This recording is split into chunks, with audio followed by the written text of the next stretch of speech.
कैसे हो सभी साथियों, आप सबका स्वागत है आपके अपने चैनल टीचर्स अड्डा पर। मैं हूं आयुष चौहान। बीएड धारकों पर 6 लाख का जुर्माना तुम पर तो लगी गया है।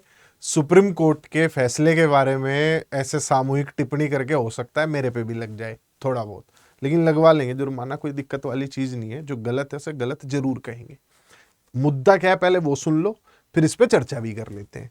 2011 में मायावती जी ने जो है वैकेंसी निकाली थी और उसमें टेट के नंबरों पर, यानी कि जो यूपी टेट है उसके अंकों के आधार पर जो है नौकरी देने के मेरिट लिस्ट बनाने के लिए कहा गया कि इसके आधार पर भर्तियां की जाएंगी।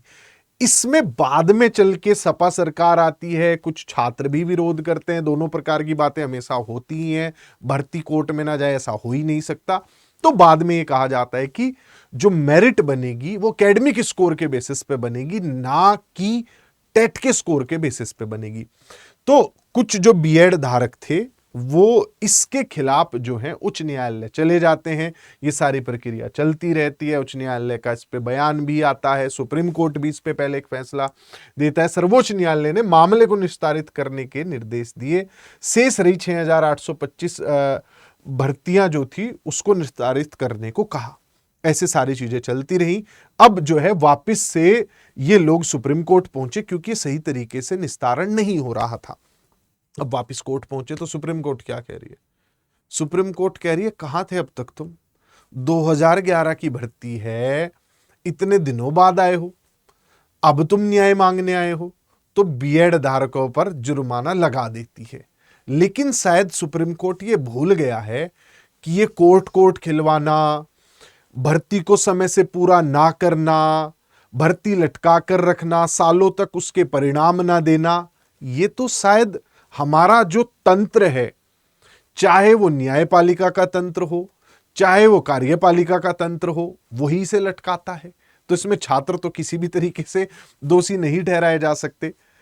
बीएड के ही केस में 2018 में बीएड को पीआरटी में शामिल किया गया।